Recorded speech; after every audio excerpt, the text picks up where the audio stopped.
नमः सिद्धेभ्यः। ॐ नमः सिद्धेभ्यः। नमो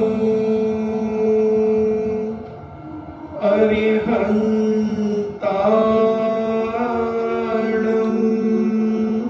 नमो अरिहन्ताणं। नमो सिद्धाणं। नमो सिद्धाणं। नमो आयर्याणं। नमो आयर्याणं। नमो उबज्झायाणं। नमो उबज्झायाणं। नमो लोये सब्बे साभोणं। नमो लोये सब्ब साभोणं। पंच परमेष्टि भगवान की जय। अहिंसामयी वीतराग विश्व धर्म की जय। देवादिदेव 1008 श्री आदिनाथ भगवान की जय। देवादिदेव 1008 चिंतामणि घोर उपसर्ग विजेता श्री पार्श्वनाथ भगवान की जय। देवादिदेव 1008 शासन नायक बाल ब्रह्मचारी भगवान महावीर स्वामी की जय। परम पूजनीय आचार्य शिरोमणि गुरुवर श्री कुंद कुंद महामुनिराज की जय। परम पूजनीय आचार्य शिरोमणि गुरुवर श्री विद्यासागर जी महामुनिराज की जय। परम पूजनीय निर्यापक श्रवण मुनि श्री सुधा सागर जी महाराज की जय। परम पूजनीय 3,9 करोड़ महामुनिराजों की जय। तपोदय अतिशय क्षेत्र की जय। परम पूज्य शिलक श्री गंभीर सागर जी महाराज की जय। चर्चा चल रही है लोभ की। लोभ कब आ जाता है पता नहीं चल पाता। लोभ के लिए कोई समय निश्चित नहीं है। क्रोध तो थोड़ी देर पहले पता चल जाता कि मुझे गुस्सा आने वाला है। कई बार हम कहते थे अब दिमाग खराब नहीं करो, मेरा बहुत जोरों से गुस्सा आने वाला है।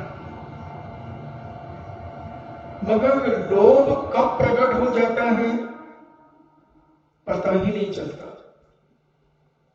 कब हम कितनी चीजें इकट्ठी कर लेते हैं पता ही नहीं चलता। जब कभी उसे खोल करके देखते हैं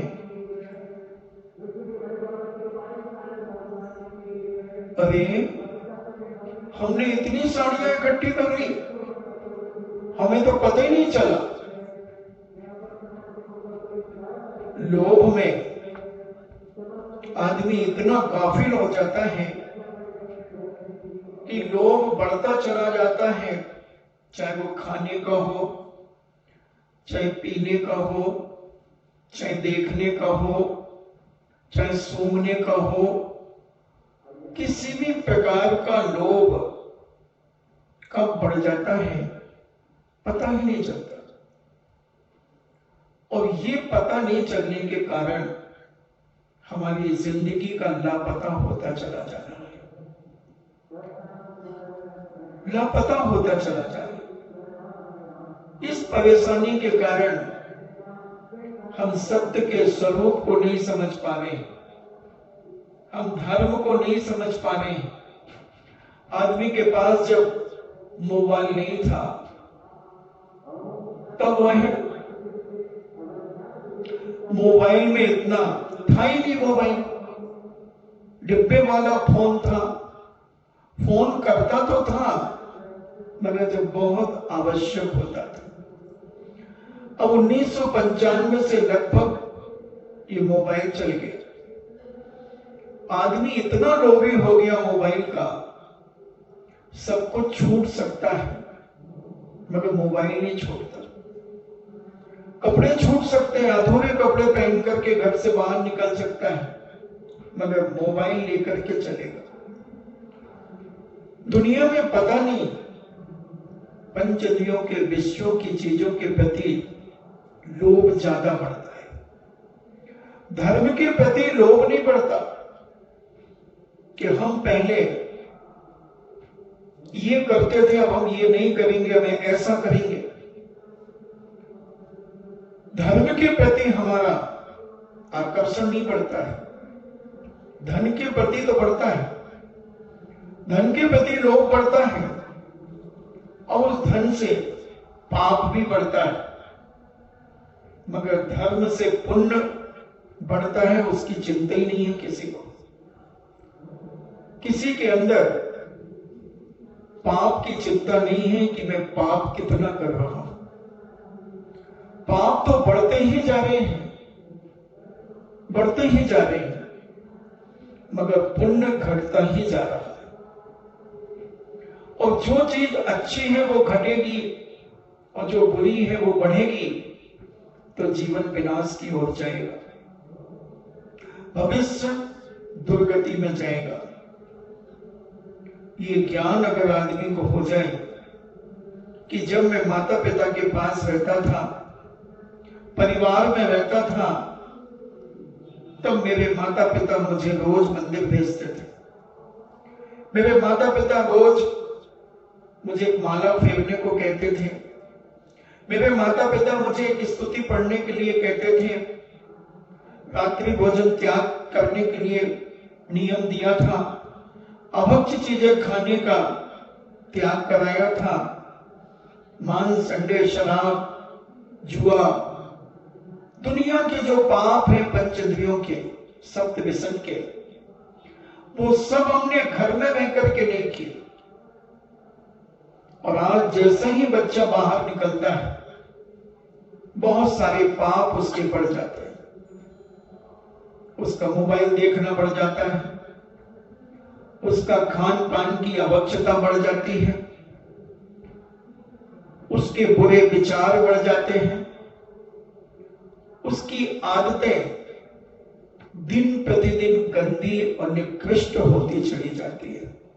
क्योंकि माता पिता का एक जो संबल था वो उसके पास से हट गया। आज कितने बच्चे कोचिंग में आकर के बिगड़ते हैं। घर में इतने सज्जन थे कि वो बात करने में भी डरते थे, मगर उन्हें इतना लोभ बढ़ा, इतना लोभ बढ़ा, घर से बाहर निकल गए। घर से बाहर निकल करके जेब में पैसा एक्स्ट्रा आ गया, क्योंकि पहले मान लो 10 रुपए पिताजी देते थे, अब पिताजी ने 10,000 दे दिए या एटीएम दे दिया कि ले बेटा जितनी जरूरत हो निकाल लेना, तो उससे लोभ पड़ गए। कहीं खाने का लोभ, कहीं घूमने का लोभ, ऐसे अनेक अनेक लोभ प्रवृत्तियां बढ़ने के कारण वह पतन की ओर जाने लगा, वह ढलान की ओर लुढ़कने लगा। और ढलान से लुढ़कने वाला व्यक्ति कभी सफल नहीं होता, वो विफल हो जाता है। और आज इस भौतिकवाद के युग में हम अधिकतर देखते हैं कि आदमी विफलता की ओर बढ़ रहा है और विफलता को ही सफलता का समझने के कारण वह अपने आप में संभल नहीं पा रहा है। क्योंकि एक बार विफल हो जाए आदमी, और विफल होने की सुविधाएं जगह जगह उपलब्ध है, जगह जगह उपलब्ध है। गुजरात के अंदर शराब के ऊपर पाबंदी है, मगर सबसे ज्यादा शराब वहां मिलती है, सबसे ज्यादा। जहां 5-7 घने पेड़ हैं वहां शराब मिल जाएगी, टपरे हैं वहां शराब मिल जाएगी। और लोग वहां इतने इस शराब के लालची हो गए, इतनी तृष्णा हो गई कि परिवार के साथ बैठ करके भी शराब पीने लगे। वहां के जो गुजराती हैं प्रॉपर, उन सबके घरों में एक झूला मिलेगा, झूला मिलेगा। अब उस झूले में बैठकर एक पैर से झूला हिलाते रहते हैं और गिलास में शराब लेकर के चुस्कियां लेते रहते हैं। जैसे तुम शिकंजी की चुस्की लेते हो, जैसे तुम जलजीरा की चुस्की लेते हो, जैसे तुम बादाम की शरबत की चुस्की लेते हो, ठंडाई की चुस्की लेते हो। हमने देखा, क्योंकि 2004 में हमने गुजरात में अपना समय बिताया और लगभग हमने जनवरी से अपना समय गुजरात में बिताते हुए हम 2005 में अप्रैल के बाद, श्री महावीर जयंती के बाद गुजरात छोड़ करके हम पुनः राजस्थान में आए। तो हमने वहां का दृश्य देखा। वहां के दृश्य में पाप की ओर जाता है, मगर मानसिक संतोषी है, मानसिक संतोषी है, मगर वो उसे व्यसन नहीं मानते। शराब पीना वो बुरा नहीं मानते। माता पिता एक साथ बैठकर, पिता पुत्र बैठकर शराब का नशा करते हैं। ये भी एक तृष्णा है, एक लालसा है, मगर उन्हें ये नहीं मालूम कि शराब पीने के बाद हमारा मन विक्षिप्त हो जाता है और पाप करने के लिए शरीर में हार्मोन्स की विकृतियां बढ़ जाती है। शराबी आदमी आपसी में झगड़ा करता हुआ एक दूसरे के साथ मारपीट भी कर देता है, गाली गलौज कर देता है, अपनी सभ्यता को खो देता है और पाप करने के लिए इतना अग्रसर हो जाता है कि वह देख नहीं पाता कि ये कौन है। हमारे शास्त्रों में भी एक नहीं अनेक उदाहरण भरे पड़े हैं और वर्तमान की दशा को अपन देखते हुए समझते हैं कि शराबी के अंदर विकार भाव, जिसे हम कहते हैं, वो जागृत होता है। वह स्वयं अकेला भी पाप कर लेता है, मानसिक पाप के साथ साथ कायिक पाप भी अकेला कर लेता है। वाक्य वचनों से पाप कर लेता है, आंखों से पाप कर लेता है, कानों से पाप सुन लेता है और रात्रि में स्वप्न में उन पापों को कर डालता है और ऐसे ऐसे पाप कर लेता है कि वो सोच भी नहीं सकता कि हम अपने ऐसे जिंदगी में ऐसे पाप करेंगे। क्योंकि एक नशा, एक ऐसा नशा होता है शराब का। दूसरा नशा है नींद का। पहला नशा तो शराब का है और दूसरा नशा नींद में जब आदमी गाफिल हो जाता है तब वह भी अनेक पाप नींद में कर लेता है। अनेक प्रकार के पाप नींद में कर कर और फिर पछताता है कि मुझसे ये कैसे हो गया। फिर अपने आप को धिक्कारता है, अपने आप को दुखी करता है। अगर हम अपनी मानसिकता को संतोष की ओर बढ़ाएं, अपनी मानसिकता को स्वच्छता की ओर बढ़ाएं, पवित्रता की ओर बढ़ाएं, अपना खान पान पवित्र रखें, अपनी आंखों से अच्छा देखें, अपने कानों से अच्छा सुने, अपने शरीर से अच्छे काम करें और भी अनेक प्रकार की स्थितियों को हम सुधार करते चलें, तो इन पापों से, इन कसायों से बचकर के अपने जीवन में सुचिता ला सकते हैं, स्वच्छता ला सकते हैं, पवित्रता ला सकते हैं। मानसिक पवित्रता सबसे बड़ी पवित्रता मानी जाती है और जिस व्यक्ति के पास मानसिक पवित्रता है वो विश्व के किसी भी कोने में चला जाए, उसे दुनिया की कोई ताकत अपवित्र नहीं कर सकती। क्योंकि जिसके माता पिता ने अपने कुख में संस्कार दिए हैं और जिस माता पिता ने सात्विक भोजन किया है और कराया है, जिस माता पिता ने सात्विक वस्त्रों को पहनाया है, सात्विक सोच अपने बच्चों को, अपने परिवार के लोगों को दिया है, उस परिवार के बच्चे चाहे लॉकडाउन क्यों ना हो, अपने घर में रह करके अपने जीवन को पवित्र रखते हैं, अपनी मानसिकता को संतोष से भरते हैं और अपना जीवन पवित्रता से जीते हैं। मगर ऐसी संख्या अधिक नहीं है, मगर है, बहुत है, मगर बहुत अधिक भी नहीं। क्योंकि आज भौतिकवाद के युग में आदमी के हाथ में जैसे ही धन आता है, उसका धर्म करने का परिणाम बाद में होता है, पहले पाप करने का परिणाम होता है। कोई बहुत दिन से विचार कर रहा था कि मुझे शराब पीना है, बहुत दिन से विचार कर रहा था। उस समय उसकी परिस्थिति बहुत कमजोर थी,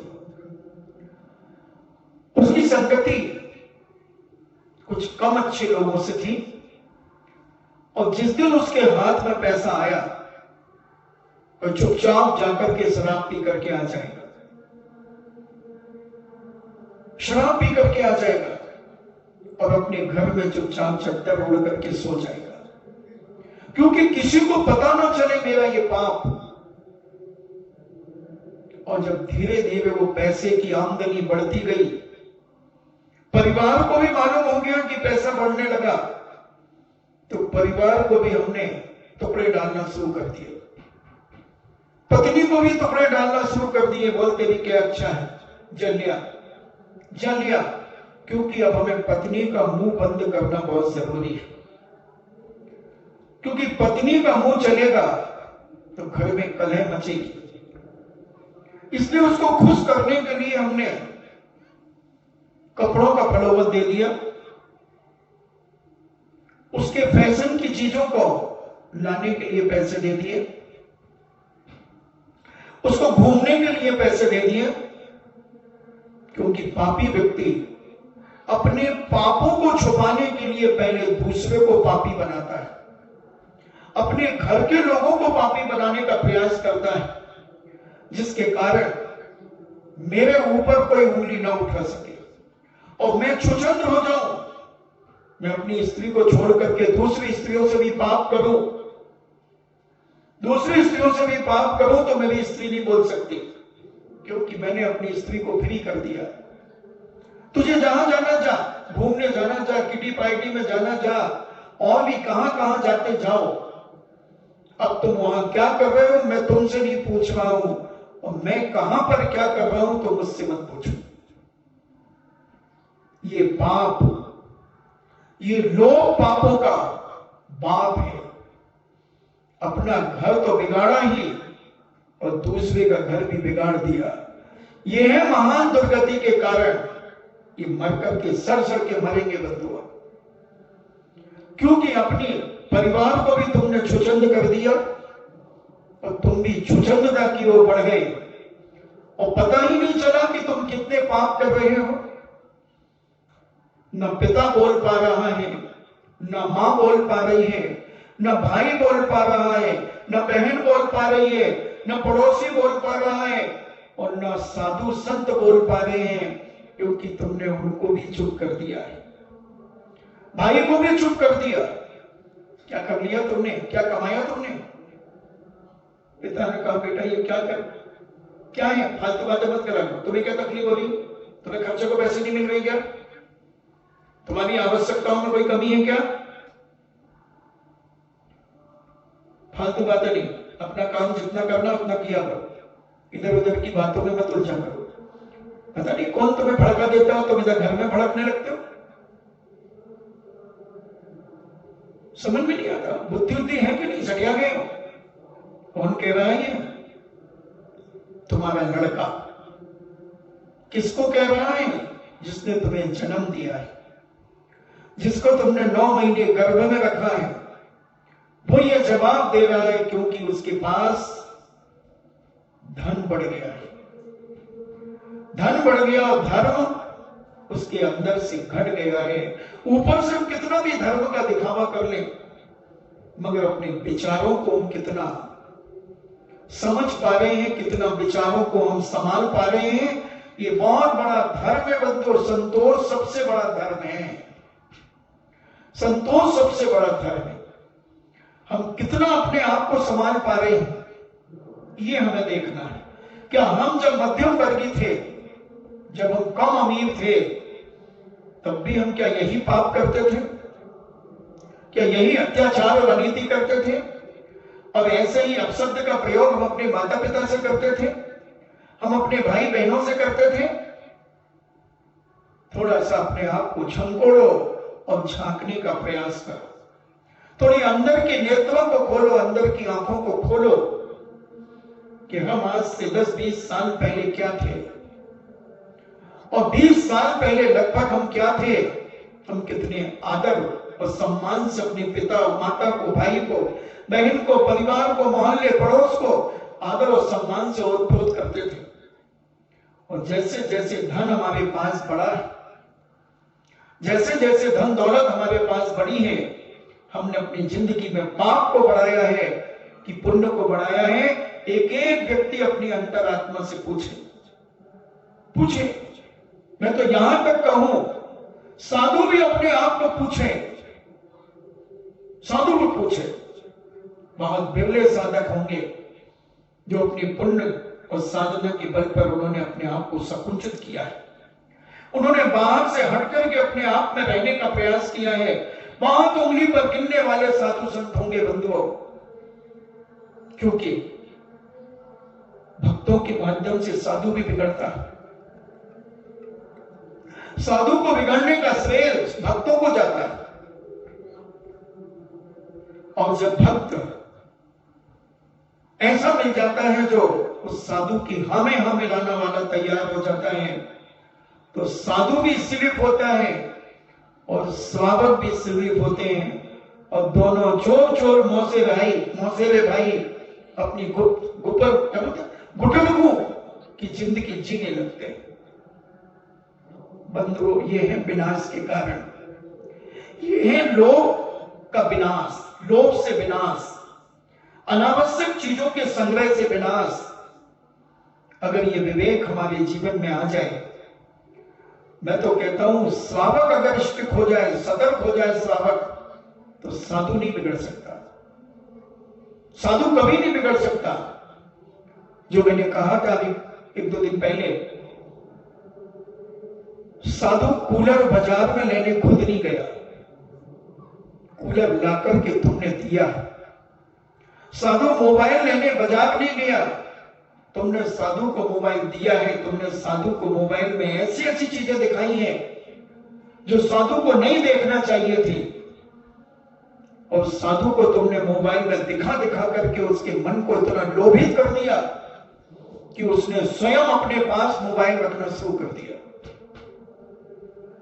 उसने धर्म के नाम पर मोबाइल रखना शुरू कर दिया, मगर उससे वो क्या क्या देखने लगा, ये तो वो जानता है और केवली भगवान जानते हैं।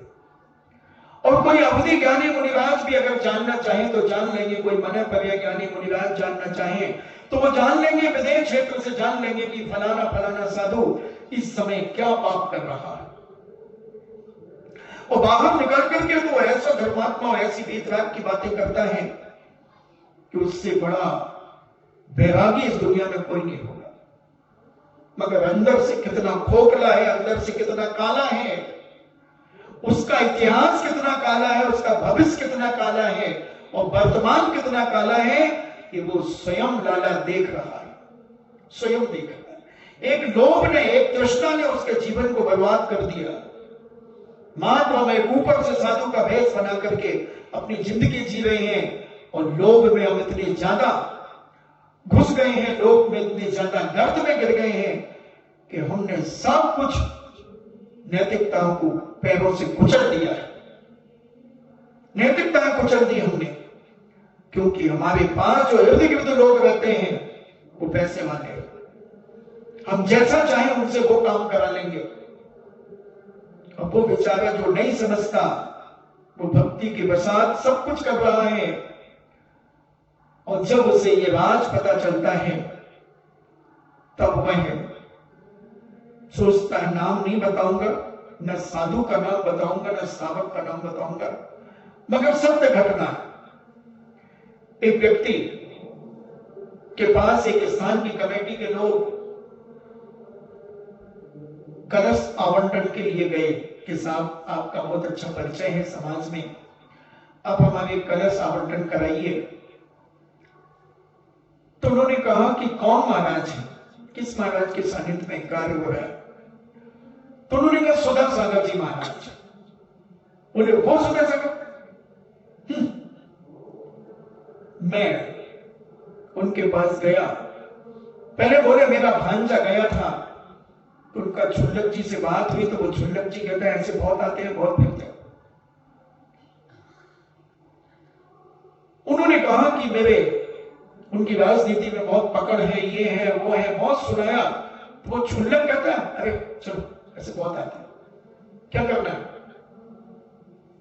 तो उसने मुझे जब बताया तो मैंने कहा देखता हूं ऐसा कौन है।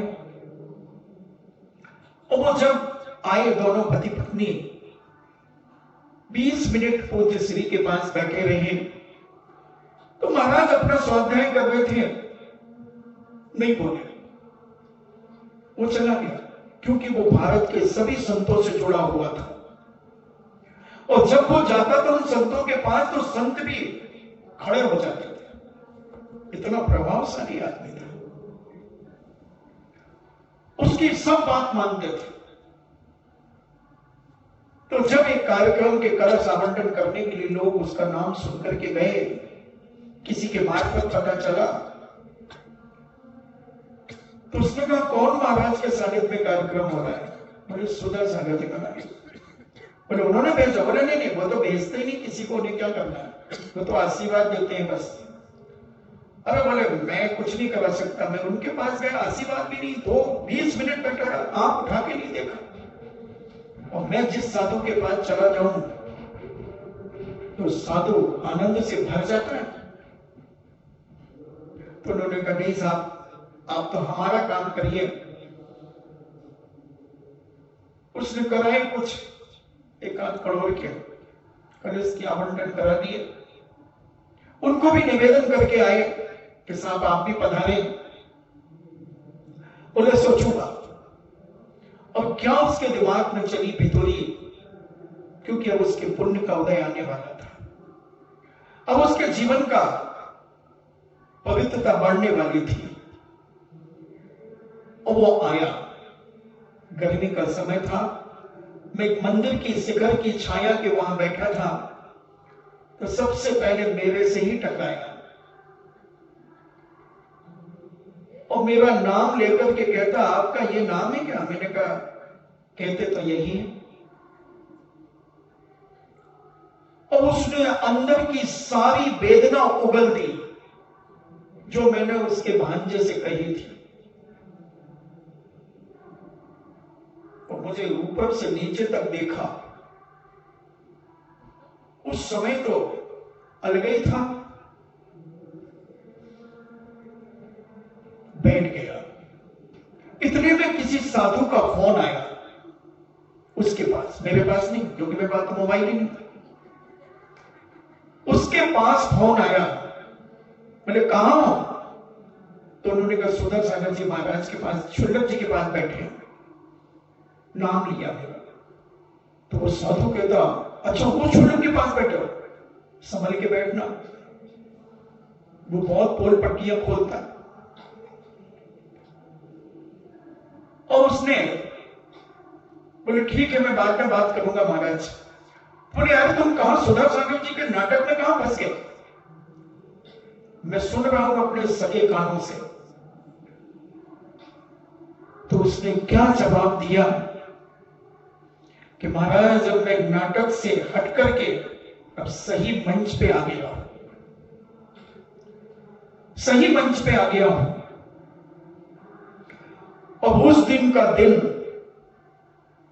उसने संकल्प किया कि मैं सारे दंदी फंदियों से छुटकारा लेता हूं और हर महीने हम भारत के किसी भी कोने में रहें, वो हर महीने दर्शन करने आता है,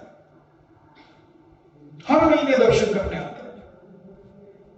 और दान भी खूब करता है, तो आदमी, कुछ बिरले लोग होते हैं कि जिनके पास धन बढ़ता है और धर्म में धन लगता है। पाप में धन तो बहुत सारे लोगों का लगता है, लौकिक तृष्णाएं उनकी दिन दूनी रात चौगनी बढ़ती चली जाती, और पाप की ओर आदमी ज्यादा बढ़ता है धन पाने से। जैसे मैंने कहा, बिसन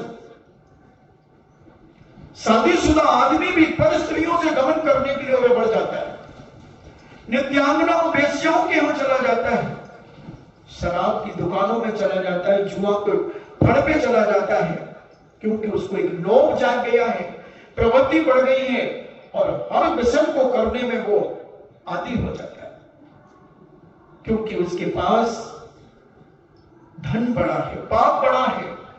और ऐसा लोभ जब बढ़ता है बंधुओं, तो लोभी का धन लावर खाए और बचे सरकारें जाए।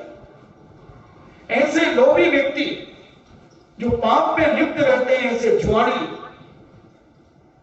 वो जब पकड़े जाते हैं तो उन्हें जेल के अलावा कुछ नहीं मिलता, उनका जीवन विनाश हो जाता है कि जिस माता पिता को वो इस प्रकार के जवाब देते, यहां तक कह देते, पापा तुमने क्या किया अपनी जिंदगी में, क्या कमाया है तुमने जितना कमाया होगा उतना मैंने 2-3 साल में कमा लिया। पिताजी क्या बात करते हो आप, बताओ तुमने क्या कमाया। एक 4 कमरे का एक मकान तुम ढंग से नहीं बना पाए, तुम ढंग से बिजनेस नहीं कर पाए पिताजी, और मुझसे बातें कर रहे हो। बताओ मेरे जीवन के सामने तुम्हारे पास क्या कमी है। 1 गाड़ी, 2 गाड़ी, 3 गाड़ी मैंने खड़ी कर दी, सारी सुविधाएं तुम्हें दे दी, कोई जरूरत नहीं तुम्हें काम धाम करने की, मगर पता नहीं तुम्हारा मुंह ज्यादा चलता रहता है। मैं कुछ भी करूं तुम्हें क्या तकलीफ हो रही है, ये बताओ पहले। तुम्हारे खाने में, पीने में, पहनने में, ओढ़ने में, बिछाने में कोई कमी रखी क्या मैंने। उस समय उस पिता के पास कोई जवाब नहीं होता है, क्योंकि वह धन के लोभ में बिक गया है, पाप में बिक गया है पिता और मां, भाई बहन सब बिक गए हैं लोभ में। और सच्चा पिता होता कहता, जब तू इतनी पाप करने लगा है तो हमारे नाम से अपने बाप का नाम हटा दे कि मेरा ये बाप है, हट जा, मैं भीख मांग करके अपनी जिंदगी जी लूंगा, मगर ऐसे पापी का पिता बनने का मुझे सौभाग्य नहीं चाहिए, सौभाग्य नहीं चाहिए। तुम करो तो अपेक्षा, मगर तुम बिक गए हो उसके धन के लोभ में, उस धन वैभव में तुम बिक गए हो। तुम्हारी जबान बंद हो चुकी है, तुम्हारे मुंह को सिल दिया है उसने, वो पाप इतना बढ़ा लिया है कि तुम उसके पाप को घटा नहीं सकते। वो तुम्हें छोड़ सकता है मगर पाप नहीं छोड़ सकता, क्योंकि उसे पाप अब पसंद नहीं है, अब उसे पाप ही पसंद है। जब पाप का धन आता है, पानी का धन पानी में और नाक कटे बेईमानी में,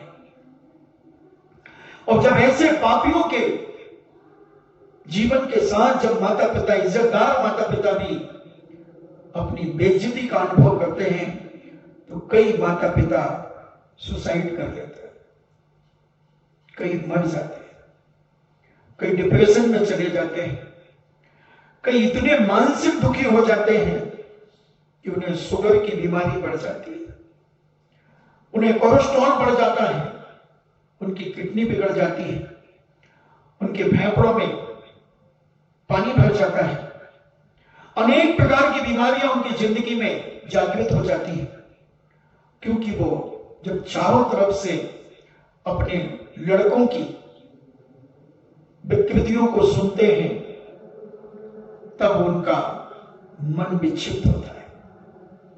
कितना सुने बेचारे, मगर मोह में है, लोभ में है कि अगर कुछ कहा तभी खर्चा बंद कर देगा, कुछ कहा तो आना जाना बंद कर देगा, बुलाना बंद कर देगा, कुछ कहा तो हो सकता है गाली बक दे, हो सकता है हाथ उठा दे, हो सकता है कुछ भी कर दे, इसलिए उसकी हाँ में हाँ हमने मिलाना शुरू कर दिया, उसके पाप का समर्थन हमने इनडायरेक्ट में शुरू कर दिया।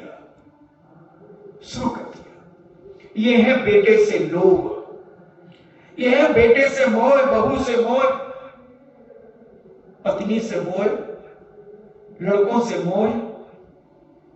और सही पिता होगा, क्षत्रिय पिता होगा, तू मर अपनी जिंदगी जा, हट, आज से मेरा नाम मत लेना, 2 टाइम की सूखी रोटी खाकर के जिंदगी जी लूंगा, मगर ऐसे पापी का बाप बनना मुझे पसंद नहीं है। जो निर्लोभी होते हैं, जो शौच धर्म को अपने जीवन में ग्रहण कर लेते हैं, जो पवित्रता और शुचिता को अपनी जिंदगी का आधार बना लेते हैं, ऐसे माता पिता, भाई बहन, संपूर्ण परिवार अपने आप को शुचिता की ओर ले जाते हैं और अशुचि व्यक्ति को, तृष्णालु व्यक्ति को, पापी व्यक्ति को दूर से ही छोड़ देते हैं। एक सच्चे पिता का कर्तव्य है, एक सच्ची मां का ये संस्कार है। और आज इस धन दौलत ने हमारे सारे संस्कारों को कुचल दिया है, हमारे सारी न्याय और नीति को पैरों से दबा दिया है, और हमारे ऊपर वो धन इतना हावी हो गया, इतना दबावशाली हो गया है, इतना प्रभावशाली हो गया है कि हमारे अंतरंग के स्वभाव को भी उसने दबाकर पाप को बढ़ावा दे दिया है। और जब कोई हमसे कहता है तो हम भी मन मार करके कहते, क्या करें यार भैया, बहुत समझा दिया, अब नहीं मानता तो हो जाने उसका काम चले। इतने में तुमने अपनी इति सीढ़ी कर ली, इतने में तुमने अपनी इति सीढ़ी कर ली, जान जान कर अंध बने हो आखनबाजी पार्टी। अरे तुम्हारा तो लड़का है ना, लड़के को ये हाथ आशीर्वाद के लिए मिला था, तो कभी ये हाथ थप्पड़ भी बन सकता है, बनना ही चाहिए। और जिस पिता का हाथ सदा काल आशीर्वाद और सहलाने के लिए होता है, वो पिता अपने बेटे को लड़का बनाने में सहयोग देता है, लड़का बनाने में सहयोग देता है, और लड़के का जीवन बर्बाद के रास्ते पर छोड़ देता है। क्या मजाल थी कि हमारा लड़का, हमारा बेटा घर के नियम के उल्लंघन करके जिंदगी जिए। पहले घरों में नियम होते थे, इतने बजे घर आना, 8 बजे घर आना तो 8 बजे घर आना, 5 मिनट लेट हो गए तो पिताजी जाते थे दरवाजा खोलने, और वही देते थे एक थप्पड़। कहां गया था, कहां गया था? अरे वो मैं कहां? ध्यान रखना, कल से अगर समय पे घर नहीं आए तो ये दरवाजा सदा के लिए बंद हो जाएंगे। 7:45 बजे आ जाता था दूसरे दिन से बेटा था ना, अब हुआ है लड़का, क्योंकि अब वो कमाने लगा, अब उसके जेब में पैसे रहने लगे हैं। तो उसने कहा, पापा एक गेट और यहां से खुलवा लेते हैं अपन। क्यों बेटा, क्यों? अरे क्यों, समझ में नहीं आता, अब हमें काम बहुत रहते हैं, और तुम्हारी आदत तो, तुम तो कोई बैकवर्ड आदमी हो, 8 बजे तुम्हें नींद आने लगती है, तुम तो बेवकूफों की जिंदगी जी रहे हो। हमें दोस्ती यारी में रहना पड़ता है, हमें माहौल में रहना पड़ता है, और फिर तुम्हारी नींद खुलेगी तो अच्छा नहीं। वही पिता ने जो थप्पड़ मारा था पहले, वो बेटा अब कमाने लगा है। अब वो बेटे के पास हाथ में बहुत सारा पैसा आ गया है, उसके लिए 1-2 लाख रुपए की कोई वैल्यू और कोई इज्जत नहीं है। तो उसने कारीगर को बुलाया और कहा, यार एक 3x6 का गेट निकाल दे, देख कहां पे निकलेगा। भाई साहब यहां निकल जाएगा, हाँ ठीक है, यहां निकाल, और आप यहां से अंदर प्रवेश कर सकते हो। भाई ठीक, देखो जल्दी बनाना है, बहुत ही 2 दिन में तैयार कर दो। आज इसकी फ्राई करा दूंगा, फिर उसको छपाई वपाई करके और गेट लगा दूंगा और 1-2 दिन तराई कराएंगे, बाकी सब कंप्लीट हो जाएगा। ठीक है। और बेटा अब लड़का बनने जा रहा है। बेटा अब लड़का बनने जा रहा है क्योंकि बेटे के पास अब अनाप शनाप पैसा आने लगा है। अब वो रात को 10 और 11 और 12 बजे भी घर पे आ रहा है, तो उसके पास चाबी है और वो अपना ताला लगा करके निकलता है और ताला लगा करके एक ताला खोल करके आ जाता है। अब पिता को यह भी नहीं मालूम कि बेटा क्या खा करके आता है, क्या पी करके आता है, कौन सा पाप करके आता है, किसके पास जाकर के आता है। समझ रहे हो ना मेरे संकेत? क्या कर रहा है बेटा? जब मैं 1998 में सीकर में छात्रावास कर रहा था, तो कोई बंबई का एक परिवार आया। पिताजी बहुत धर्मात्मा थे, मां बहुत धर्मात्मा थी। तो उसकी मां ने कहा, बेटी तू भी आहार देना आज, क्योंकि मैं तो कभी किसी से नहीं कहता कि तुम मुझे आहार दो, भिखारी थोड़ी हो, याचना थोड़ी करता हूं कि तू आहार नहीं देता, तू कल से आहार देना मुझे। ये सच्चे साधुओं का लक्षण नहीं है, क्योंकि साधु कभी याचना नहीं करता, अनुमति नहीं देता।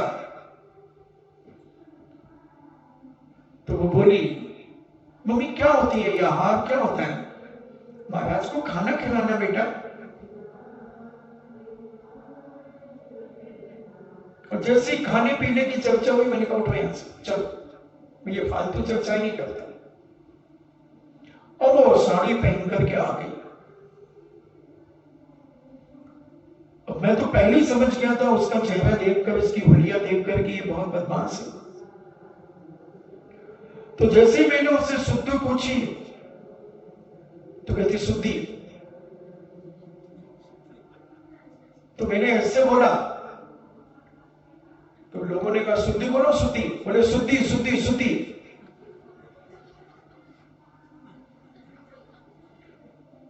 और बहुत बड़े सीए की बेटी थी। फिर उससे कहा कि बोलो मन शुद्धि। ऐसे मुंह देख करके बोलो बोलो बोलो, मन शुद्धि बोलो, मन शुद्धि, वचन शुद्धि। मम्मी मामा क्या? वचन शुद्धि बोलो बेटा, वचन शुद्धि।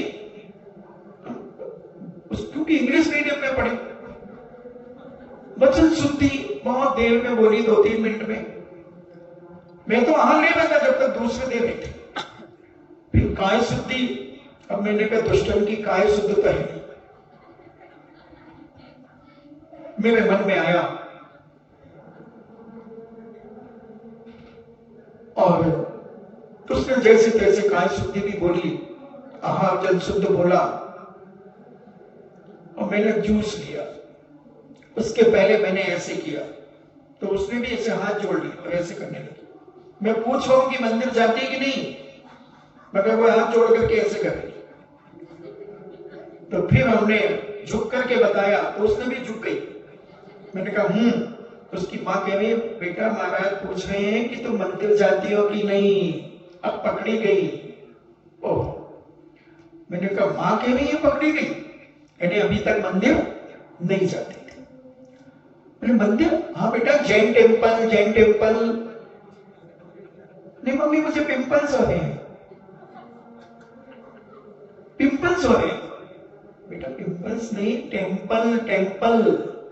पिंपल भी कहते हैं इनको मम्मी। मैंने कहा ये तो वाकई में बहुत विकृति सी युक्त है। फिर उसके बाद उसने कहा कि महाराज जी हफ्ते में 1 दिन जाऊंगी।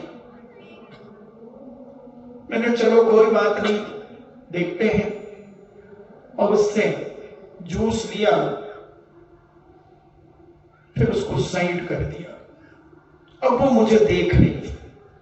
आहार के बाद जब आए तो फिर मैंने कहा बेटा तुम मंदिर नहीं जाती हो? अभी अब मुझे टाइम नहीं मिलता है। देखना टोन देखना उसकी, अभी आप मुझे टाइम नहीं मिलता है। मैंने क्यों? आप क्या करते हो? कितने बजे सोते हो? मैं तो 12 बजे 2 बजे। कहाँ जाते हो? मैं क्लब जाती हूँ। क्लब जाती हो तुम? हाँ।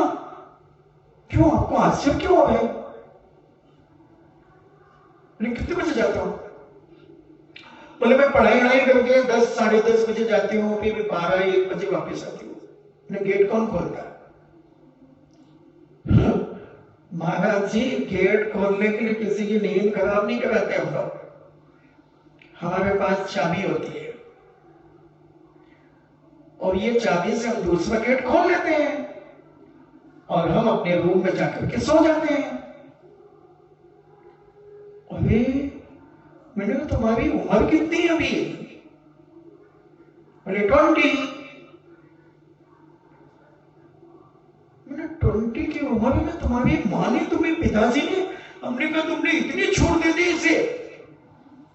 क्या करें महाराज जी, जमाना ही ऐसा है। हमने, ये है लड़की, ये है लड़की। और हमने पहले बात करी थी लड़के की। लड़की कौन कहलाती है?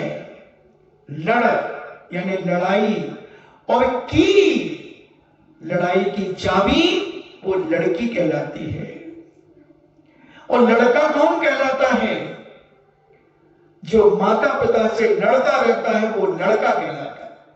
तुम देख लो, तुमने लड़का पैदा किया है या बेटा पैदा किया है, तुमने लड़की पैदा की है या बेटी पैदा की है, आप अपने अपने गरेबान में झांक लो। समझ लो आज अपनी जिंदगी में तुमने लोग में आकर के तुमने अपने लड़कों को इतना बर्बाद कर दिया है कि वो सड़क छाप से भी गए बीते हो गए। उनका चरित्र खत्म हो गया है, उनका जीवन खत्म हो गया है, उनकी स्थितियां खत्म हो गई है। उस समय से मेरे मन में कीस लगी कि इतनी छोटी सी एक लड़की, 20 साल की लड़की, रात को घर के 12 बजे आ रही है, घर के अंदर आ रही है 12 बजे 1 बजे। क्या करती होगी तुम कल्पना करो, तो विचार करो अपने जीवन में क्या करती होगी वो बाहर। क्या उसका चरित्र बचा? क्या उसका कैरेक्टर बचा?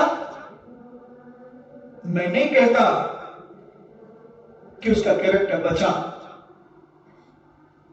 मैं नहीं कहता कि उसकी वाणी में पवित्रता बची, मैं नहीं कहता कि उसके शरीर में शुद्धता बची। तो पूर्णता भ्रष्ट हो चुकी है, पूर्णता भ्रष्ट हो गई, क्योंकि धन के प्रभाव में इतना निकृष्ट और असक्त बना दिया, आदमी को निकृष्ट बना दिया, क्योंकि संतोष हमारे अंदर से खत्म हो गया और असंतोष इतना जागृत हो गया कि कैसे भी पैसा आए, अनाप शनाप तरीके से पैसा आए, चोरी से पैसा आए, और जैसे ही अनाप शनाप पैसा शुरू होता है घर में आना, घर की स्थिति बिगड़ना शुरू हो जाती है। क्योंकि पाप का पैसा आएगा तो पाप ही कराएगा, पाप ही कराएगा। जैसे पूज्य मुनि श्री ने कहा था कि बुद्धि है, पुण्य है, अच्छे कार्यों में लगा दो तो पुण्य से पुण्य बढ़ेगा। लादेन का उदाहरण दिया था कि लादेन के पास इतना पुण्य और इतना दिमाग था, अगर वही लादेन एक वैज्ञानिक बनता या और कोई किसी क्षेत्र में आगे बढ़ता तो आज लादेन कहां पहुंच जाता। एक साधु का उदाहरण दिया था शेखावत ने, जब पूछा था उन्होंने अपना ही कह दिया है, किसी भी साधु का कह दिया, अगर वो साधु डाकू बन जाता तो आज जितनी साधु के पद में ख्याति प्राप्त कर रहा उतनी वो डाकू के पद में ख्याति प्राप्त करता। क्योंकि पुण्य कहां जाता? पुण्य तो रहता, चाहे पुण्य को पाप में लगा लो और चाहे पुण्य को पुण्य में लगा लो।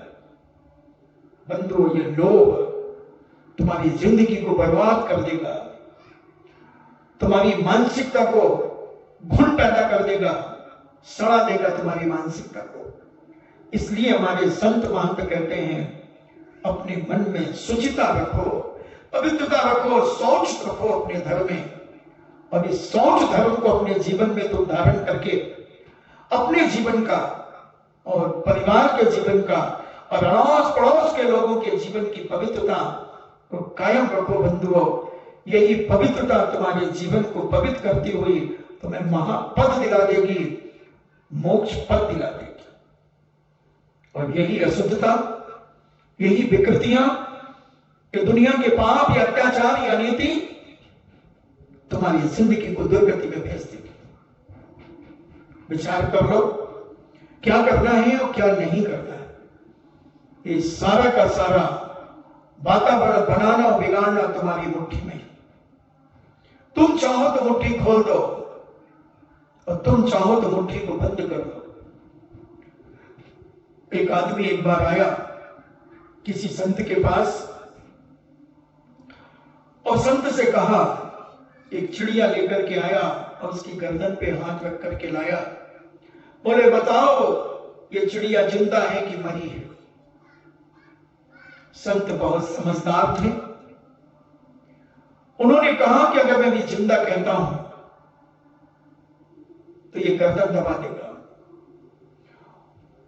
और मरी कहता हूं फिर झूठ का ही तो टाइटल लगाएगा, फिर छोड़ देगा तो उड़ जाएगी चिड़िया, मगर चिड़िया की जान तो बच जाएगी ना। तो संत ने कहा ये चिड़िया मरी है। उसने कहा देख लो, सोच लो, तुम्हारे ऊपर लांछन लगा दूंगा, सारी दुनिया में बदनाम कर दूंगा कि ये साधु होकर के भी झूठ बोलता है, और वीडियो बनाऊंगा। उसने कहा बना ले, सच्चा नहीं डरता जमाने से, सच कहना खुश रहना, ना राहु का लेना ना केतु का देना। अब उसने उस चिड़िया को जैसे पूछा, 3 बार पूछा, संत जी बताओ ये चिड़िया जिंदा है कि मरी? संत ने कहा जिंदा। एक मरी है। वो कहता देख लो, इसकी आंखें देख लो, अभी चल रही हैं, ये जिंदा है कि मरी? उन्होंने कहा मरी। 3 बार पूछा, और जैसे ही 3 बार पूछने को उसने छोड़ा, चिड़िया उड़ गई। बोले झूठे कहीं के। बोले तेरे झूठे कहने से मैं झूठा नहीं हो सकता, क्योंकि मेरा अहिंसा धर्म कहता है कि झूठ बोलने में भी अगर किसी की जान बचती है तो तू झूठ बोल दे, उसकी चिंता मत कर, तुझे पुण्य का ही फल होगा। इसलिए मैं डंके की चोट पर बोलता हूं। कई लोग कहते महाराज जी आपको ये नहीं लगता कि कोई बुरा मान जाएगा? अरे तो 3 बार मानना, मेरे बाप का क्या जा रहा है? बुरा मानना, मैं तो बुरा खाता हूं, तेरी तू जान, तेरी तू जान, तेरी जिंदगी जाने। कल से क्या करोगे? बुरा मानोगे तो क्या कर लोगे? मेरा क्या कर लोगे बताओ? कल से इच्छा भी नहीं करोगे तो मैंने इच्छा भी कराने के लिए दीक्षा नहीं ली है। मुझे आहार नहीं दोगे तो मैंने आहार करने के लिए दीक्षा नहीं ली है। मेरे पास प्रवचनों में नहीं आओगे तो मुझे बोलने की बीमारी नहीं है कि प्रवचन नहीं सुनोगे तो मुझे गैस बनेगी। नहीं, मुझे कोई फर्क नहीं पड़ेगा। मैं तो अकेले में भी मस्त रहता हूं और लाखों के बीच में भी मस्त रहता हूं। मेरा तो सिद्धांत पे आओ तो बैठ का, वो जाओ तो भीड़ का, मुझे कोई फर्क नहीं पड़ता। और ज्यादा से ज्यादा क्या करोगे? भाई बहुत खराब बोलते हैं, मैं तो जाऊं नहीं उनके पास। बुलाया किसने था? बुलाया किसने था? तुमने मुझे बुलाया कि मैंने तुम्हें बुलाया? क्या करोगे? और मैं रोटी के पीछे हूं नहीं, रोटी मेरे पीछे। मैं रोटी के पीछे नहीं हूं। इसलिए मैं सच कहना, खुश रहना, न राहु का लेना और न केतु का देना मेरा सिद्धांत है। बंधुओं, सच कहने वाला व्यक्ति कभी तनाव में नहीं रहता, कभी परेशान नहीं रहता। और जो छल कपट करता है, यहां वहां की बातों में उलझा रहता है, उसे देखना पड़ता कि मैंने किसके सामने क्या कहा था, और वो जिसके सामने कहा था वो उस समय था नहीं, और दूसरे ने वही बात पूछ ली, मैं उसे दूसरे तरीके से कह रहा हूं और वो आ गया तो वो पकड़े, बोले महाराज तुमने हमसे तो ऐसा कहा था और इनको ऐसा कह रहे हो। अब वो फंस गया, दोगलेपन में फंस गया, बदनामी में फंस गया। और धीरे धीरे लोग उससे कटना शुरू हो जाएंगे। फिर उसे याचना करना पड़ेगी, फिर उसे जिंदगी में बहुत सोचना पड़ेगा, जो अंदर ही अंदर घुटन पैदा होगी, मरेगा। इसलिए बंधुओं, इस लोभ के लालच में अपनी जिंदगी को बर्बाद मत करो। अपने आप को इतना स्वच्छ और पवित्र रखो, इतना स्वच्छ और पवित्र रखो कि तुम किसी भी क्षेत्र में चले जाओ, तुम्हारा कोई बाल बांका ना कर सके, कोई बाल बांका ना कर सके। किसी भी दुनिया में चले जाओ, कर नहीं तो डर नहीं। मेरे दूसरा सिद्धांत है, कर नहीं तो डर नहीं। जो काम नहीं किया है, सारी दुनिया एक तरफ हो जाए तो वो पासंग में नहीं आएगी मेरे सामने। और जो करता है वो डरता है, वो भयभीत होता है, क्योंकि उसके अंदर लोभ है कि अगर मैं खरी खोटी कह दूंगा तो ये कल से आएगा नहीं, तो हम तो एक लात और देंगे। हमें क्या फर्क पड़ेगा, मुझे बताओ। अरे जिसने अपने सगे माता पिता को छोड़ दिया, जिसने जन्म दिया उसे छोड़ दिया, फिर मैं तो तुम्हारे आंसुओं से प्रभावित होने वाला हूं, और न तुम्हारे आने और नहीं आने से दुखी और सुखी होने वाला नहीं। जिसके कारण मैं सुखी और दुखी होता था, जिनका एक आंसू गिरता था तो मेरे 100 आंसू गिरते थे, और जब इस मार्ग की ओर बढ़ा तो उनके 1000 आंसू गिरते थे और मेरा एक नहीं गिरता था। वो दिन भी मैंने देखे हैं बंधुओं। इसलिए मैं अपने जीवन में शुचिता को चाहता हूं, पवित्रता को चाहता हूं, कि जो भी मेरे इर्द गिर्द रहे वो सब शुचिता और पवित्रता से अपने जीवन को जिए। उनके अंदर पाप और अत्याचार समाप्त हो जाए, न्याय और नीति उनके जीवन में प्रकट हो जाए। नहीं तो मैं उनसे माध्यस्थ हो जाता हूं, माध्यस्थ हो जाता। कई लोग कहते हैं महाराज जी अब पहले तो बोलते थे, अब नहीं बोलते। तुमने कहा गूंगा थोड़ी मैं बोलता हूं। मैं फालतू लोगों के साथ में अपना फालतू समय बर्बाद नहीं करना चाहता। बेवकूफों के साथ में अपने आप को बेवकूफ घोषित नहीं करना चाहता। इसलिए पहल स्वयं करो। एक बोर्ड लगा दिया, पहल स्वयं करो। तुम बोलो तो मैं बोलूं, मैं तुमसे थोड़ी प्रभावित हुआ हूं। तुम अगर मुझसे प्रभावित हुए हो तो 3 बार नाक रगड़ करके बोलो, मैं तो किसी से प्रभावित नहीं हुआ, और जिससे प्रभावित होना का हो गया। अब मैं दुनिया में किसी से प्रभावित नहीं हूं। एक देव से, एक भगवान से प्रभावित हो गया, एक अपने गुरु से प्रभावित हो गया, और एक अपनी चिन्हवानी मां से प्रभावित हो गया। बस 1 2 3 मेरी जिंदगी हो गई फ्री। अब मुझे किसी की जरूरत नहीं। बस देव सास गुरु मेरे से कुपित ना हो और मैं उनसे कुपित ना हूं, मैं उनकी आज्ञा में अपना जीवन जीऊं, तो दुनिया की कोई ताकत मेरा माल बांका नहीं कर सकती। घबराए वो, चिंता वो करे जो देव शास्त्रों की आज्ञा के विपरीत चलता है। वो अपने जीवन में अलौकिक दृष्टि से देखे, तो जो अपने माता पिता के विपरीत चलता है वो डरे, वो घबराए, और जो देव शास्त्र 5 लोगों से जो विपरीत चलता है वो डरे, वो घबराए, वो मरे, वो दुखी हो।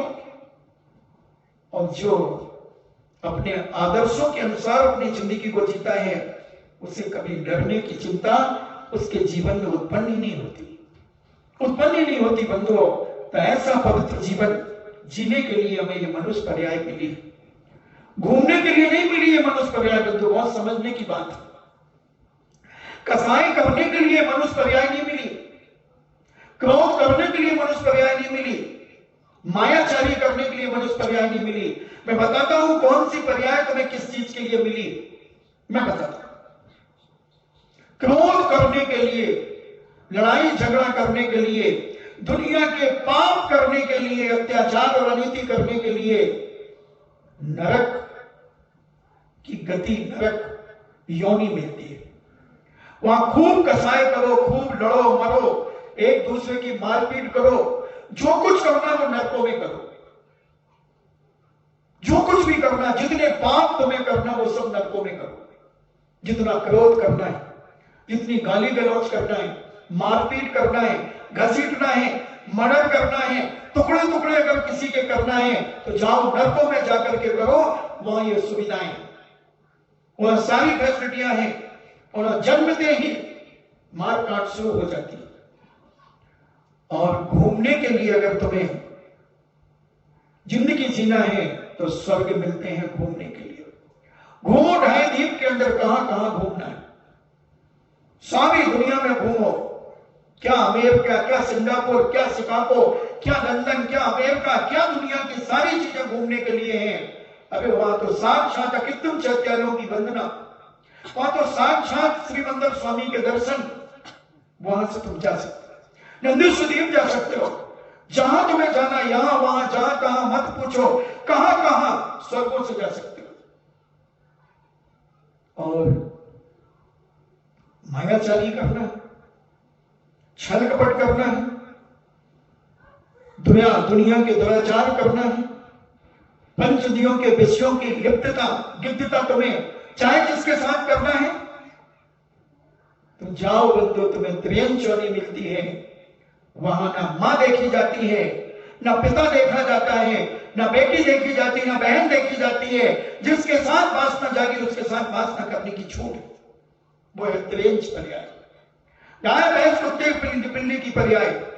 दुनिया के पाप करो बंधु, पंचदियों के विषय खूब भोगो, कोई बोलने वाला नहीं, कोई बंदेज नहीं, कोई बंदेज नहीं। और अगर तुम्हें सज्जनता और विवेकता से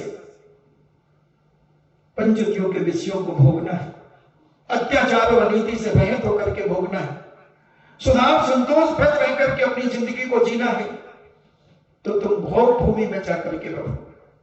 भोग भूमि का जीव इतने भोग मिलने के बाद 10 प्रकार के कल्पवृक्ष जहां होते हैं, भूषणाम नाम का कल्पवृक्ष, अनेक प्रकार के भूषण आभूषण मिलेंगे। वस्त्राम नाम का कल्पवृक्ष, जिस डिजाइन के वस्त्र चाहिए कोई डिजाइनर की जरूरत नहीं, वहां पर जैसी साड़ी चाहिए, जैसे सूट चाहिए, जैसे बूट चाहिए, जो कुछ भी चाहिए वो सब वस्त्रांग से मिलेगी।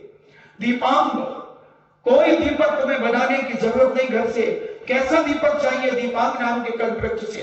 लाइटिंग करना है, कोई सुमित की दुकान में जाने की जरूरत नहीं, आपको ज्योतिषांग नाम के कल्पवृक्षों से ऐसी ऐसी ज्योतियां मिलेंगी कि आप अपने घर को सजा सकते हैं। ग्रहांग, कोई किसी इंजीनियर अजय वाकलीवाल को बुलाने की कोई जरूरत नहीं, नक्शा बनवाने की किसी को बुलाने की जरूरत नहीं। आप ग्रहण नाम के कल्पवृक्ष से आप जैसा मकान चाहें वैसा मकान वहां से मिलेगा। भोजनांग, कोई रसोइये की जरूरत नहीं, ना कोटा से रसोइया बुलाना है और ना बिचौलिया के हलवाई को बुलाना, किसी को नहीं बुलाना। तुम तो इच्छा करो, सब भोग तुम्हारे सामने तैयार हैं। मालांग, कैसी माला चाहिए, सभी प्रकार की मालाएं मिलेंगी, सभी प्रकार की मालाएं मिलेंगी। पयांग, आपको कितने प्रकार के जूस चाहिए, ठंडा चाहिए, गर्म चाहिए, चटपटा चाहिए, कौन सा चाहिए, टमाटर का, मिर्ची डाल के कि मीठा डाल के, कौन सा जूस चाहिए, 132 प्रकार के शायद लगभग पयांग नाम के कल्पवृक्ष से वो जूस मिलते हैं, सूप मिलते हैं।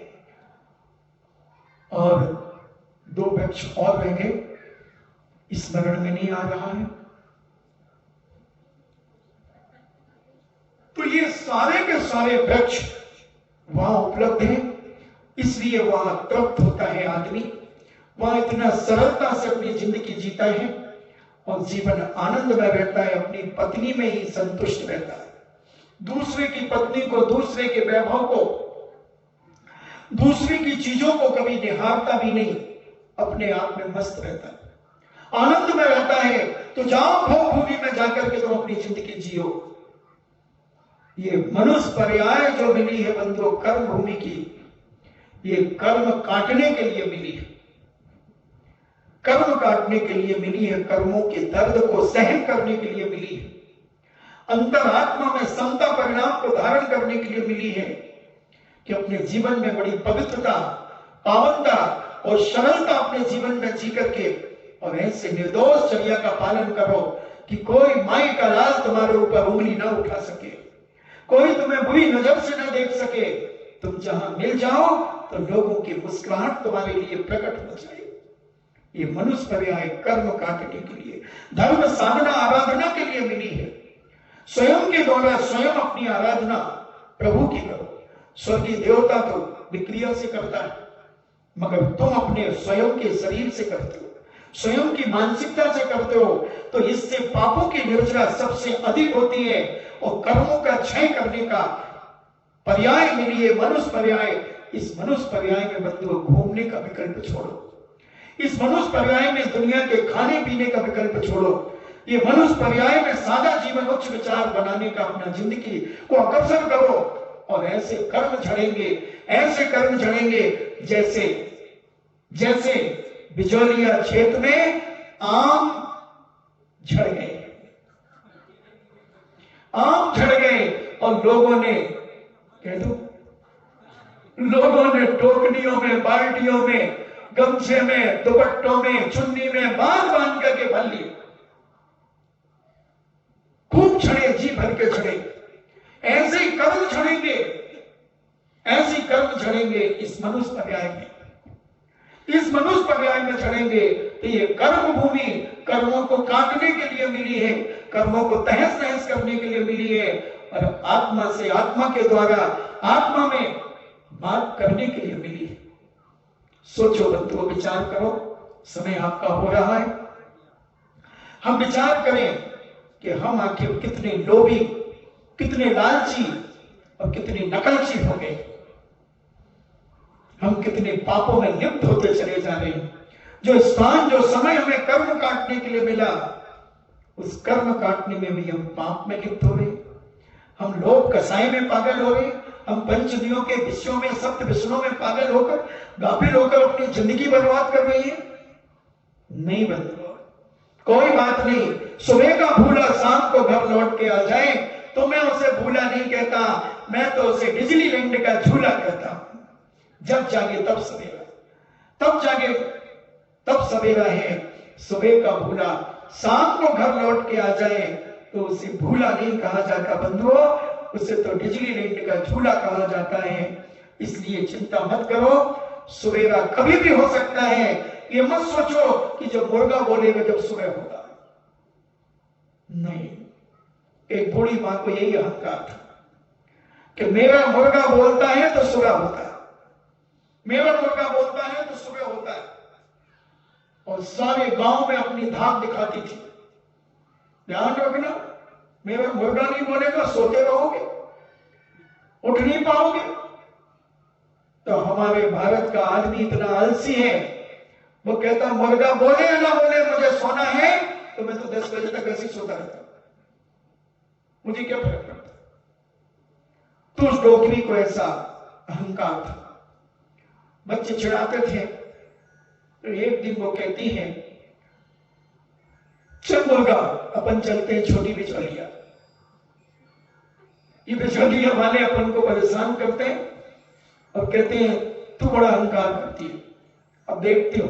और गई बेचारी छुप करके जैसे तैसे, क्योंकि लॉकडाउन था तो जैसे तैसे छुप छुप के गई और छोटी बिचौलिया में एक स्थान पर बैठ गई। और सुबह उठी 4 बजे तो मुर्गा बोला, तो कहती है अब बिचौलिया के लोग सो रहे होंगे, मुर्गा नहीं बोला तो जाग ही नहीं पाए होंगे, जाग ही नहीं पाए होंगे। और हमारा बर्दू सेठ कहता है क्या फर्क पड़ता मुर्गा बोले ना बोले, मुझे तो केसवंत देखने जाना तो वो तो आ गया, 4:30 बजे ही आ गया। तो मुर्गा बोले तो हम उठेंगे नहीं, हम उठेंगे तो मुर्गा बोले और नहीं बोले हमें क्या फर्क पड़ता है। हम अपने आप को इतना निर्लोभी बना लें, हम अपने आप को इतना पवित्र और सरल बना लें, हम अपने आप को इतना निर्दोष पवित्र बना लें कि जिसके माध्यम से इस मनुष्य पर्याय में कर्म काटने के लिए मनुष्य पर्याय मिली है, तो हम कर्मों की धज्जियां उड़ा दें। हम असंख्यात गुणी कर्म रचना करेंगे। इसलिए तन मिला है तब करो, करो कर्म का नाश, रवि शशि से भी बढ़कर तुम में है दिव्य प्रकाश। तन मिला है तब करो, तुम कहते तन मिला है पंचमी के पाप करो, और मैं कह रहा हूं तन मिला है तब करो, करो कर्म का नाश, रवि शशि से भी बढ़कर तुम में है दिव्य प्रकाश। ऐसे पूज्याचार्य श्री ने ये दोहा बनाया। तन शरीर मिला है, इस शरीर के माध्यम से तप करो, उपवास करो, व्रत करो, संयम का पालन करो, अपनी जिंदगी में पापों से बच करके अपनी जिंदगी को पवित्र करो। और नहीं तो बंधुओं क्या दुर्गति होगी। राग द्वेष करोगे, कसाय करोगे, नरकों में सड़ोगे, मायाचारी छल कपट करोगे, तिरंग चौनी में मरोगे, और वहां सारे पाप जिंदगी में करोगे। इसलिए सबसे बढ़िया मनुष्य पर्याय, सबसे बढ़िया मनुष्य पर्याय है। इस मनुष्य पर्याय का सदुपयोग करो, अपने जीवन में सत्कार करो और जीवन की पवित्रता को हासिल करो। नहीं तो बंधुओं जीवन जा रहा है, अब आ कुछ नहीं रहा है, अब जा रहा है, जा रहा है। बिचौलिया में कब से आ रहे हैं? 2000 से आ रहे हैं, 2000 से, और 2020 तक आ नहीं रहे हैं, जा रहे हैं, अब जा रहे हैं, अब जा रहे हैं। इसलिए लोभ ना करो, और लोभ समाप्त करके बोध करो, शोध करो अपने अंदर कि हमने अपनी जिंदगी में क्या पाया, क्या खोया, क्या किया, क्या नहीं किया। और जो नहीं किया है वो धर्म था, और जो किया है वो पाप था। अब जो किया है उसे छोड़ दो, और जो नहीं किया उस पर मन वचन काया की एकाग्रता से उसमें जुट जाओ, लग जाओ, और अपने अंदर शौच धर्म प्रकट कर लो। यही मनुष्य पर्याय की सार्थकता होगी। समझे, सोचे, विचार करें कि हम इतने बिक गए इस धन दौलत में। हमारे बेटों ने हमें खरीद लिया, हमारे लड़कों ने हमें खरीद दिया, और खड़े बाजार में हमारी इज्जत को बेच दिया। क्या है तुम्हारी जिंदगी, क्या है तुम्हारा जीवन? थोड़ा सोचो बंधुओं। और अगर नहीं सोच पाए तो ये मनुष्य पर्याय जा रही है, बात गई रही थोड़ी, थोड़ी भी अब जाए, कहां जाएगी, कहां जाएगी? तनाव में, डिप्रेशन में, राग द्वेष कसायों में, क्रोध में, मान में, माया में, लोभ में, दुनिया के पाप में ये जिंदगी जाएगी। और तुम सड़ सड़ के जब वहां जिंदगी भोगोगे और रोगे। इसलिए मनुष्य पर्याय का सदुपयोग, मनुष्य पर्याय का जीवन सही तरीके से जीना सीख जाओ। और अगर अभी भी नहीं सुधरे तो बंधुओं मुझे नहीं लगता कि तुम्हें कोई दूसरा साधु सुधार पाएगा, क्योंकि इतनी खरी खोटी कहने वाला है कोई? सुना, खूब चतुर्मास कराए होंगे बिचौलिया वालों ने, खूब साधुओं के प्रवचन सुने होंगे, मगर ऐसी खरी खोटी कोई सुनाता? बता रहे बर्दू तो खूब घड़ी चौका लगावे, एक बर्दू भी चौका लगावे, जो बर्दू भी चौका खूब लगावे, क्योंकि उन्हें डर है कि अगर खरी खोटी सुना दी तो कल से ये कस्टमर नहीं आएगा। और मैं तो उसे कस्टमर किसे मानता हूं? मैं अपना कस्टमर उसे मानता हूं कि जिसके कष्ट मेरे पास आने पर जिसके कष्ट मर जाते हैं, वही मेरा सच्चा कस्टमर होता है। वही सच्चा कस्टमर होता है जिसके कष्ट मेरे पास आने पर मर जाते हैं। और साधु के पास जाने से किसके कष्ट जीवित हो जाए तो वो साधु नहीं, वो तो साधु के वेश में डाकू है, वो तो साधु के वेश में डाकू है। बंधुओं, कष्ट मरना चाहिए और जीवन आनंदमय होना चाहिए। वही संत समागम की सार्थकता है। पूज्याचार्य श्री अपनी मुख माटी में लिखते हैं, संत समागम की यही तो सार्थकता है कि भले वो संत ना बने मगर संतोषी अवश्य हो जाता है, संतोषी अवश्य हो जाता है।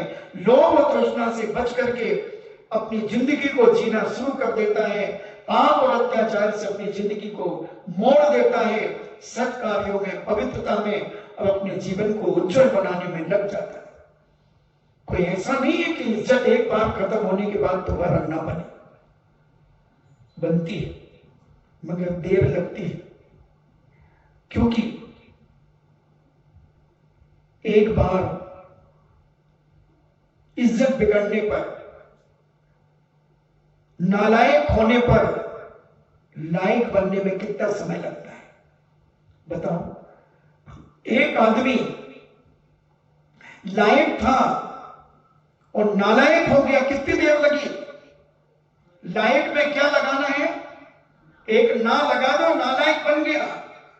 मगर लायक बनने में कितना जीवन लगाना पड़ता है, कितना जीवन लगाना पड़ता है लायक बनने में। थोड़ा सोचो, तुम्हारे पिता ने तुम्हें लायक पैदा किया था, तुम्हारे परिवार ने तुम्हें लायक माना था, मगर तुम नालायक हो गए। तुम ऐसी संगति में चले गए, तुम धन के मद में इतने इतरा गए कि तुम नालायक हो गए, बेवकूफ हो गए। कोई बात नहीं, सुबह का भूला शाम को घर लौट के आ जाए तो उसे भूला नहीं कहते। जब जागे तब सवेरा है बंधुओं, कुछ नहीं बिगड़ा। जब अंजन चोर जैसे, अंजन चोर जैसे, अंगुली मार जैसे, अंगुली मार जैसे, कभी बताऊंगा तुम्हें अंगुली मार के बारे में, शायद नहीं बताया, कभी बताऊंगा। तो अंगुली मार जैसे व्यक्ति सज्जन बन सकते हैं। कमट का जीव जैसा आदमी सज्जन बन सकता है। इतना दुर्जन, इतना दुर्जन कि अपने भाई की हत्या कर दे। तुम इतने पापी तो नहीं होगे कि तुमने अपने भाई की हत्या की होगी। हाँ, ये जरूर है कि भाई की इज्जत पर हत्या कर दी, पिता की इज्जत की हत्या कर दी, ये हो सकता है। मगर तुमने साक्षात उनके जीवन का विनाश नहीं किया होगा। तो ऐसे ऐसे लोगों को मैंने देखा, पढ़ा, सुना, समझा और जाना। तो बंधुओं, अभी भी कुछ नहीं बिगड़ा है, अभी भी रास्ता बदल दो, अभी भी अपने आप को मोड़ दो। और जिस व्यक्ति ने मोड़ दिया उसका जीवन पवित्र हो गया। इन्हीं मंगल भावना के साथ जिनवाणी स्तुति मन तो कर रहा है कि बोलता जा, पता ही नहीं है। उपवास जिस दिन नहीं रहता उसी दिन तो बोलने का आनंद आता है, क्योंकि तुम्हारा खाया नहीं होता, कोई दबाव प्रभाव नहीं रहता, स्वयं का स्वभाव से निकलता है, अंदर से निकलता है। इसलिए उस दिन का आनंद ही अलग होता है। मुझे तो पता ही नहीं चलता कि मैं कितना बोल गया, कितना बोल गया। खैर कोई बात नहीं, तुम्हें निद्रा देवी सताने लगी होगी, आ गई होगी तुम्हारी फ्रेंड, पहली फ्रेंड की फ्रेंड निद्रा देवी। जिनवाणी स्तुति करें इन्हीं मंगल भावना के साथ कि आपका जीवन उज्जवल हो, पवित्र हो, सोचता से भरे, सुचिता से भरे और जीवन महान बने। इन्हीं मंगल भावना के साथ अपन अपनी जिंदगी में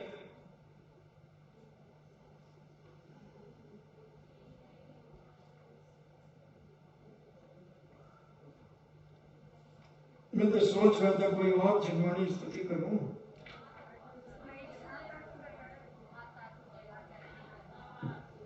कल से वीरे हिमाचल तेने किसी गुरु गौतम के मुख्य कुंड डरी है।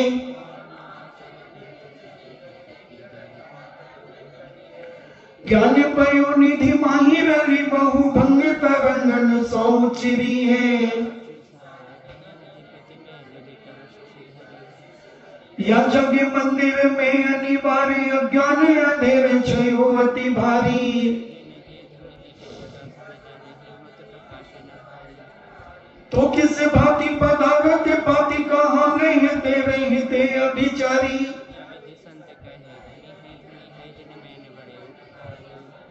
जिनवाणी के ज्ञान से सूझे लोकालो, सुबाणी मस्तक धरो सदा दीप्त दो। हे जिनवाणी भारती तो ही जपो दिन रे, जो तेरो सरना कहे सो पावे सुख चैन। देव भजो अरिहंत को, गुरु सेवा निर्ग्रंथ, दया धर्म पालो सदा, यही मोक्ष का पंथ। 9 बार न होगा।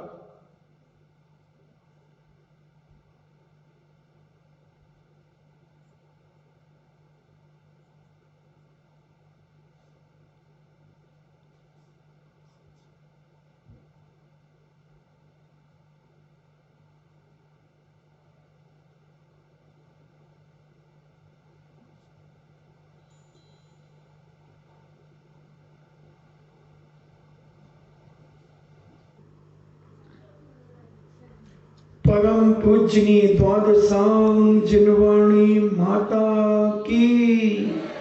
सुत देवता, सुत देवता, सुत देवता, जैनम जेतु शासनम, जैनम जेतु शासनम, जैनम जेतु शासनम, जैनम जेतु शासनम।